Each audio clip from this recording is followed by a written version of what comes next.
everyone. So today's video is going to be my June wrap up, and in June I think I read about 17 books. That's the most I've read ever in a month in my entire life. I think before that the highest I ever read was 10. So I don't know what took over me in June, but I just became like a reading machine and I could not stop reading. I literally think I missed, hold on, I have it in my bullet journal. I missed 3 days of reading in June. I literally read every single day except for 3 days. So yeah, let's get on to this wrap up. Okay, so the first book I read in June was Star-Crossed by Barbra D. This book was super cute. I gave this 4 stars. It's about what's the girl's, Maddie's 8th grade class putting on doing the play Romeo and Juliet for their school play. It's super adorable. The main character is trying to figure out her sexuality. She starts having a crush on this girl. I don't know if she's new or not, but she starts having a crush on this girl in her class, and she's trying to figure out if it's possible for her to have crushes on both boys and girls. Very adorable. We love to see it. The second book I read in June was Check Please, Book 1, #hockey by Ngozi Ukazu. This was super cute. I think I gave this 4 stars. Very adorable. The romance was like kind of secondary, but the main character is gay. I should say that. And I did not know this until I finished the book, but the author is a black woman, which we love to see. But yeah, it's about hockey, which was actually kind of interesting. I read a lot of books about hockey this month.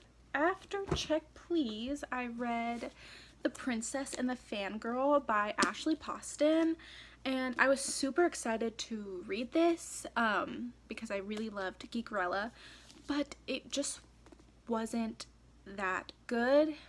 It felt very insta-lovey, and I usually don't mind insta-love that much, or at least I used to not mind insta-love that much, but I'm finding it a little difficult to be okay with insta-love, I guess. It just felt like the characters didn't really get to know each other, and then all of a sudden they were like in a relationship, and I was like, oh my god, okay.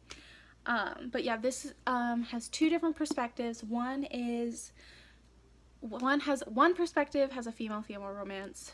The other perspective is a heterosexual relationship. I just wasn't okay. But I will say, Ashley Poston does a good job of capturing the atmosphere of a convention, which I really do appreciate. After that, I read my only nonfiction book of June, and that was We Should All Be Feminists by Chimamanda Ngozi Adichie. This was really good. I gave it 5 out of 5 stars. I still need to go back and like read through it so I can like highlight things. But yeah, very good. I think everyone should read this. And then after that, I read another super short book, and that was Princess Ever After by Katy O'Neill. Very cute middle grade fantasy LGBT book, and the princess is plus size, which we love to see. So it was very cute, very simplistic though. Again, it is like a children's fantasy like comic book, so it's not going to be like super heavy or anything, but it was very cute, very fun to read. And after I read Princess Ever After, I switched it up a little bit, and I read The Luminous Dead by Starling, and I don't think I've ever read a book like this. It's pretty slow paced, which was a little difficult for me. It took me a little bit to read it, but it was very good, and nonetheless I give this 5 out of 5 stars. It was scary to me just because I don't know how to swim, and like the deep ocean, deep water like scares me very much. So this was scary to me. I know that like it's probably not gonna be that scary to other people, but I enjoyed my time reading this, and it is LGBT as well. I don't think they ever mention the sexualities of the main characters, but again, the romance in this is secondary, and like the horror stuff is what's up front. The characters just happen to be LGBT. So after The Luminous Dead, I read The Falling in Love Montage by Sierra Smith. This was one of my most anticipated reads of 2020. And it did not disappoint. I gave this 4.75 stars, almost a 5-star. The only thing that didn't make it a 5-star was the fact that the main character, like, really, like, the way she talked to her dad was just, like, not okay. Like, I literally could not imagine. If I talked to my parents the way that she talked to her dad,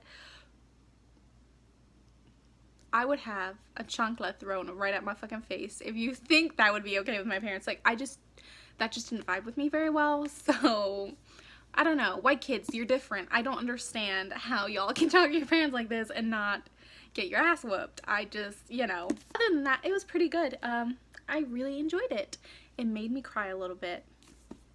Then we have The Cruel Prince by Holly Black. I actually started this in May and finished it in June. I gave this 3 stars. It was okay. It was a really slow paced. It took me a very long time until I like actually felt invested in the story and like I felt like it was interesting and things were happening. I will probably read the sequel The Wicked King because everyone tells me that it's a lot better. But yeah, I gave this 3 stars. It was okay. That's all I have to say. Cruel Prince, I read Dreadnought Nemesis, book 1 by April Daniels, and this is about a trans woman superhero. It was really good. It was good. I gave it 3.75 stars. I felt like it started getting like really good at like towards the end. Like it started getting like really action, like heavy. There was a lot of action towards the end, and I'm definitely gonna read the sequel. I know that she is writing a 3rd book. So I'm really excited to see how the story goes. And now that Danny is like a lot more comfortable at being a superhero, I'm really excited to see like where she's gonna go from there. And also I would like to do a trigger warning because there is a lot of transphobic language in here from her father and some other people in her life. So I just wanted to give a trigger warning for that in case you guys would like to know and that might affect you in some way. After that, I read one of my favorite books of the month, and that was Going Off Script by Jen Wilde. I love Jen Wilde. This is the 2nd book I've read by her. The first book I read was Queens of Geek, and now I read Going Off Script, and I have another book of hers that I'm excited to read. She does such a wonderful job of like capturing the essence of like fandom and what it's like to be a fan of something, which I really, really enjoy and appreciate. And the main relationship in this is sapphic, but this is about a girl who gets an internship on one of her favorite TV show at like, what is the internship? Oh yeah, so she just gets an internship on her favorite TV show, Silver Falls. It's kind of, I guess it'd be kind of like a teen wolf kind of show. I think it's about wolves.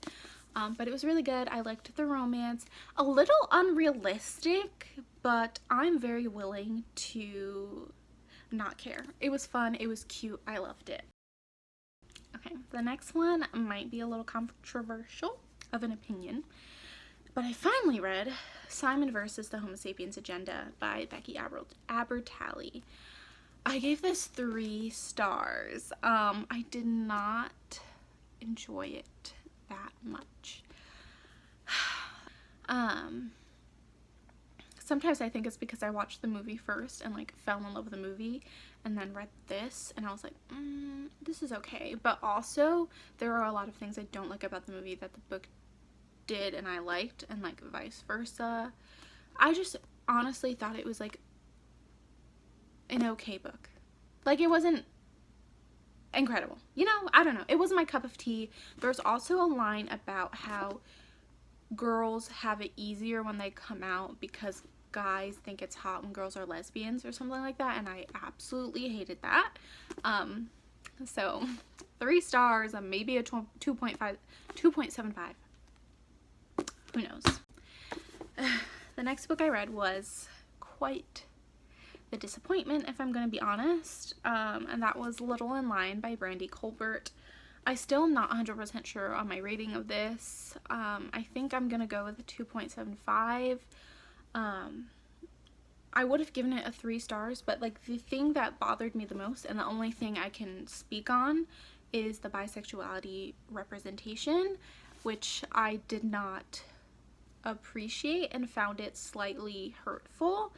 The stereotype that bisexuals have a hard time choosing between two people, like a man and a woman, and like can't make up their mind on like who they want to be with, is annoying. Also, there's emotional cheating in this, which I did not appreciate from the bisexual character. Like, she emotionally cheats on the boy she's with a girl, and I just don't appreciate that representation being shown, because there is such a negative stereotype on bisexuals and that they're cheaters. So I just didn't enjoy that representation. But again, that's the only representation I can speak on as a bisexual myself. I can't speak on the Jewish rep, I can't speak on the Black rep, I cannot speak on the mental health rep, because I do not have, does he have, I think that brother has bipolar disorder, so I can't speak on, I don't have bipolar disorder, so I can't speak on any of that representation. But again, the bisexual representation I found personally to be hurtful, so that's why I didn't enjoy this book that much. But it did have conversations on what it was like to be Black and Jewish.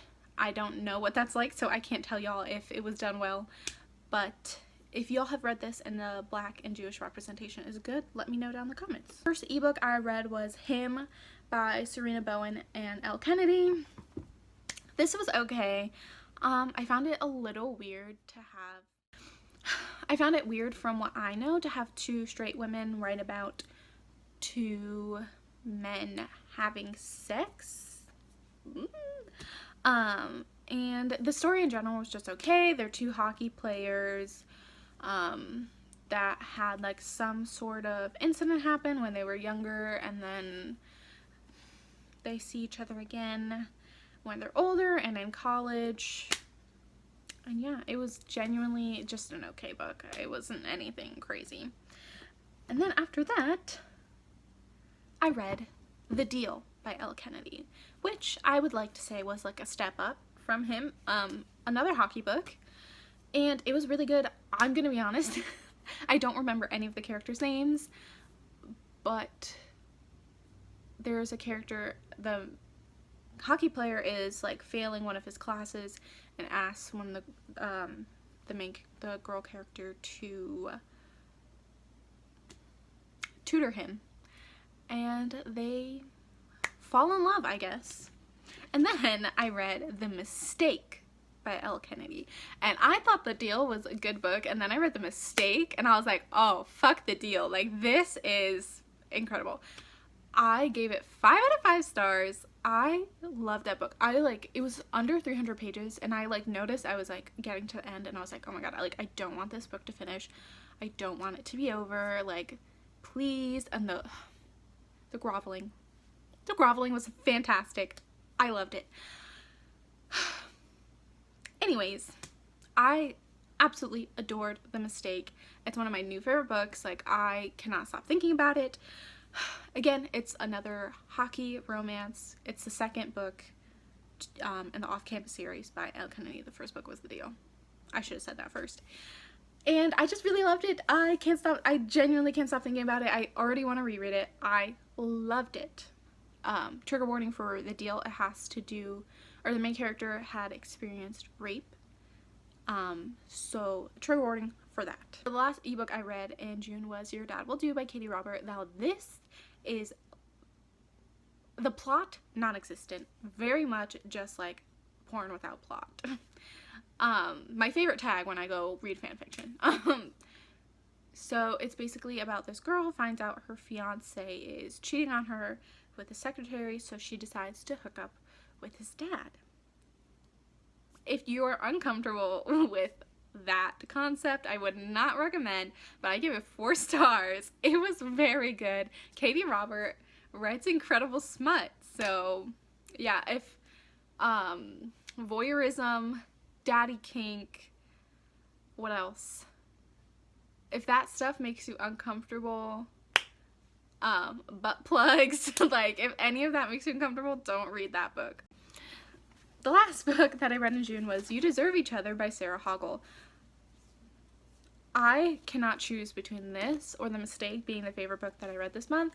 I went into this having like kind of high expectations because I saw Cam from Just a Book Eater raving about it on Twitter, and I was like, oh my god, I need to read this book. Like, I wasn't planning on reading it anytime soon, but I bumped it up on my TBR.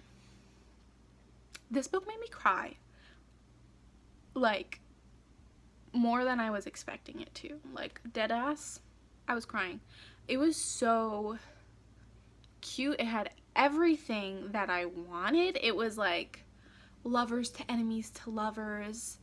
It was like, I've been very much in the mood. I think I said this in my mid-year book freakout tag, but I'm very much in the mood for second chance romance. And it was everything. It was funny. It was emotional. And it had,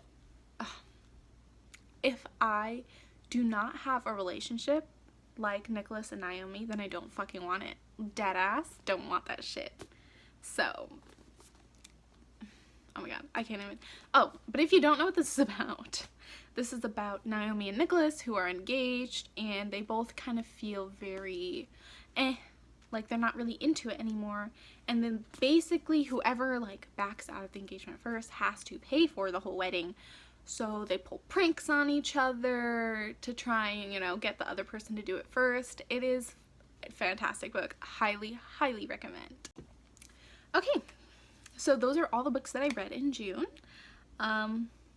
Yeah, I read a lot of books. Don't expect any of my other wrap-ups to be like this because who the hell knows? But yeah, I had a great reading month. I read some great books, and I will see you guys next time.